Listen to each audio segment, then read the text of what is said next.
What other types of literature are there? Instruction. Tells you how to do. Instruction like what? Well, tell you how to build something or how to drive. The dummy's guide to the internet, right? How's that? All right. The dummy's guide to the internet. All kinds of dummies guides out there, right? Those are dummies guides on how to do things. Instruction books, like Raymond said, on how to repair things or how to function within. So, how to repair a toilet, how to build a house, how to make your grass green. What else?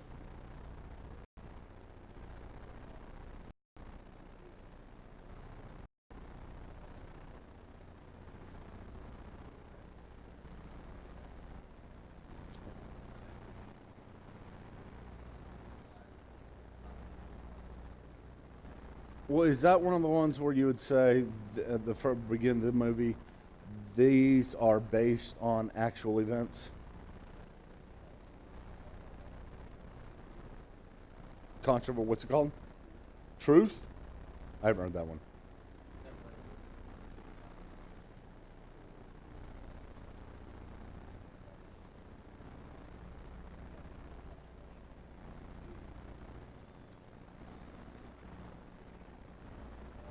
Oh yeah, yeah.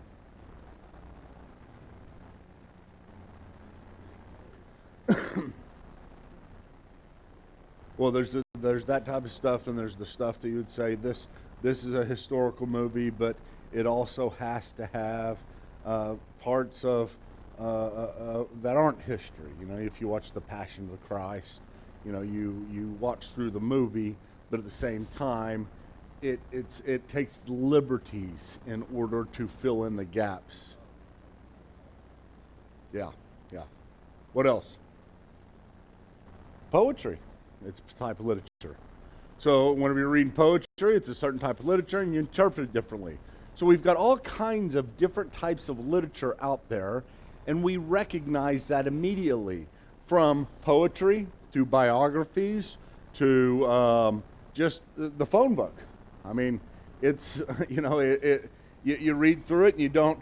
It's nothing you want to pick up and read at night and try to read through the entire phone book, unless you're, what's that guy on Rain Man? I guess he did that all the time and memorized the entire phone book.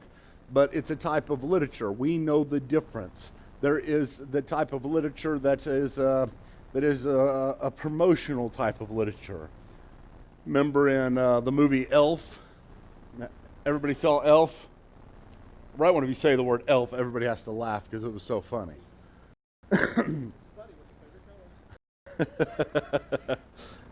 The part that was so funny is the literature that was on the outside of the coffee shop, right? The world's best cup of coffee, you know. He runs in there and he says, "Congratulations!" They're staring at him like, "What? What are you? Congratulations for what? You got the world's best coffee."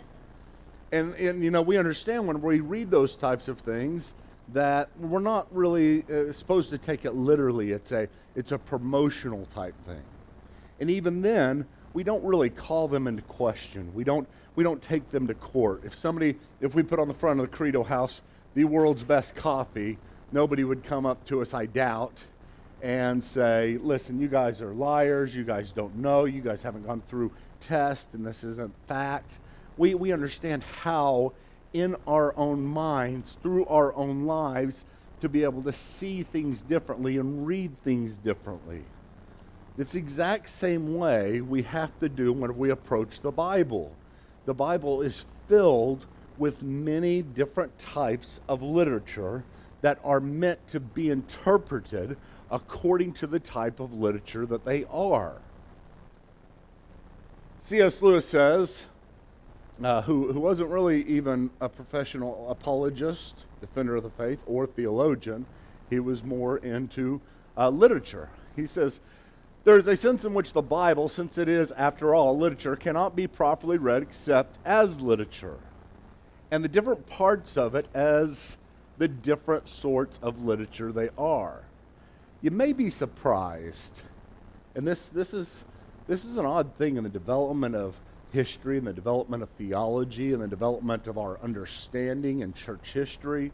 But you may be surprised that it hasn't been but the last 100 years, even the last 50 years, where people have really started to take the Bible as literature seriously and be able to kind of take and see what type of literature each book is and interpret it in that light. And that has become something that is more and more prominent these days, the Bible as literature. An illustration. In the Proverbs, this is a type of literature, a proverb. It's in the book of Proverbs. Anybody know what proverbs are? Huh? Wisdom. And whenever we say they're in the Bible, what do we attach to that? They are what wisdom? Words of wisdom that are from God or inspired. Okay? But they're still proverbs. Just because they're inspired, in no sense does it make it not a proverb.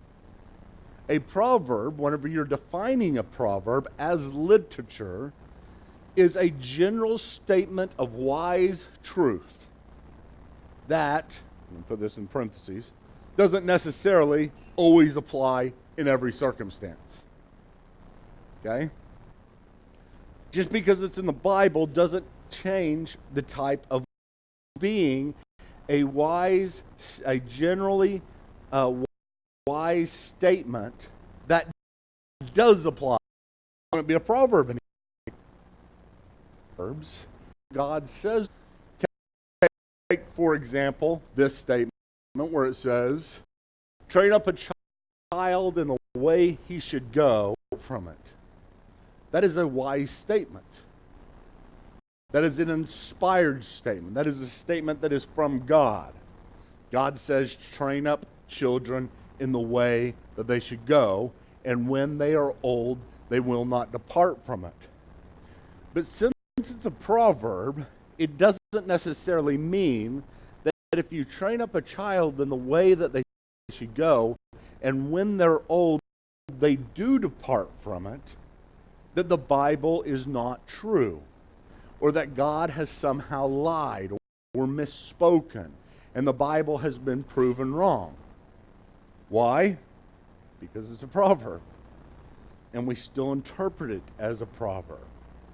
These types of proverbs God did not invent, or at least, let's put it this way, the Bible did not invent. Proverbs have been around since the beginning of creation. There's always been wise statements of truth. Anybody think of proverbs that we have in our day that are not in the Bible? Early to bed, early to rise, and healthy, wealthy, wise. I've not heard that one, but early to bed. Early to rise. How early to bed? I don't know. Don't know. You never heard that one? I haven't. Is that Benjamin Franklin?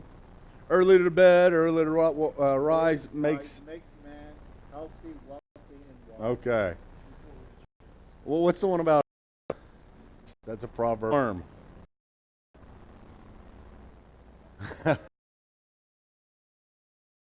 Hell hath your, what is it? Furry, like a woman's skin. Okay, good. You have one? What's it about?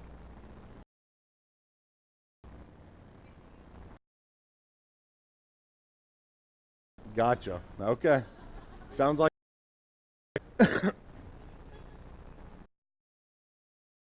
penny saved is a penny earned. We could go on and on. Proverbs in the Bible, these are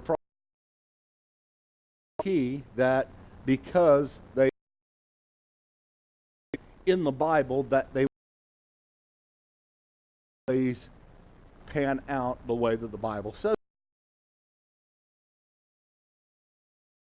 For I've seen people that have trained up their children in the way go, and when they are older, they did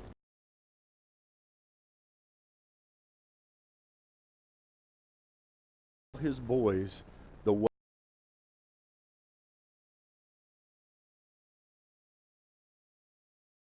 True. We should train up children in the way they should go.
To Latin, the common language, it became standardized, and that became kind of the inspired version. After that, in 1611, the King James Bible did kind of the same thing.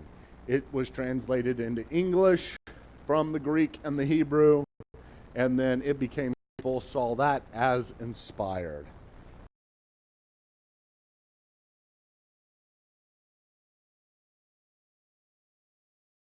It was an interesting book because it's a mixture between a poetic type.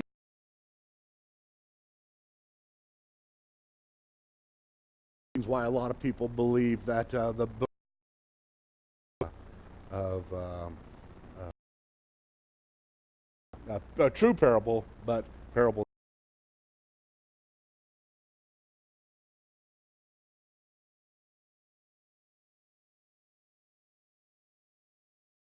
or just questioning.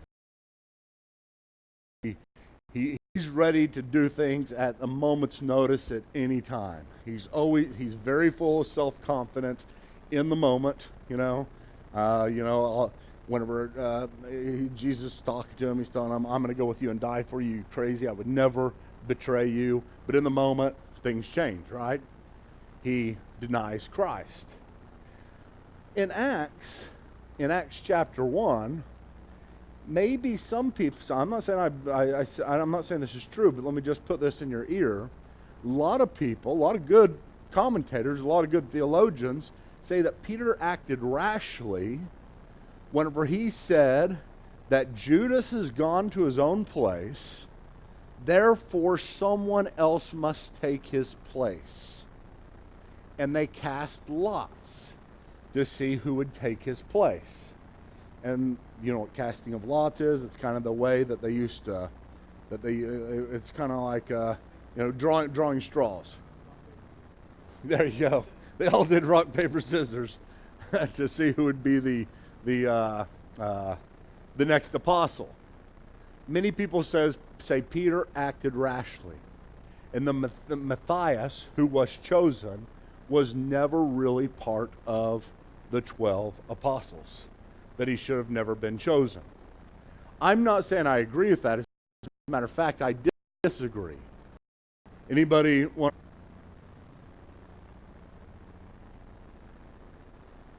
Well, not so much because that was the result. I mean, I always question these casting of lots things. I think it's just an odd thing that they did back then. I'm going to cast lots with Jonah.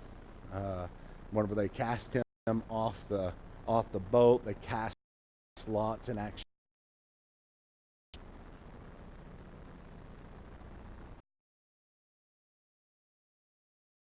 He had to stay there because Peter was still acting the same way. He was neglecting the Gentiles in favor of the Jews, or he was trying to make himself look good to the Jews and kind of push himself away from the Gentiles. So he didn't make wrong decisions even after appointed, if Acts chapter 1, the casting of lots and Matthias was right. Maybe. I mean, does it necessarily mean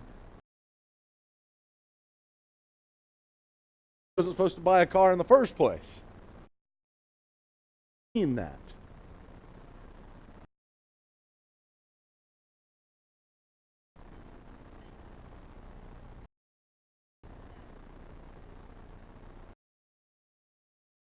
And put it in a different genre. Put it in a poetic genre.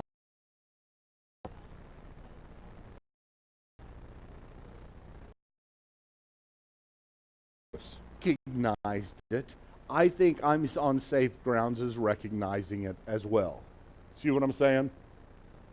So it's difficult. It's difficult whenever you're listening to David and trying to figure out, is what he's saying good or is what he's saying wrong?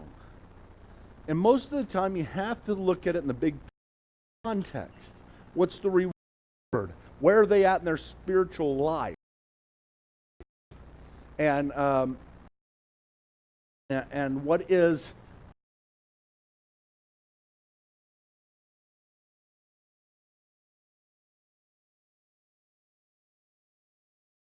right? It's the general movement of the narrative. Sometimes it's difficult, though, whenever we come to narrative, which is the majority of the Bible. Any questions or comments? Yes.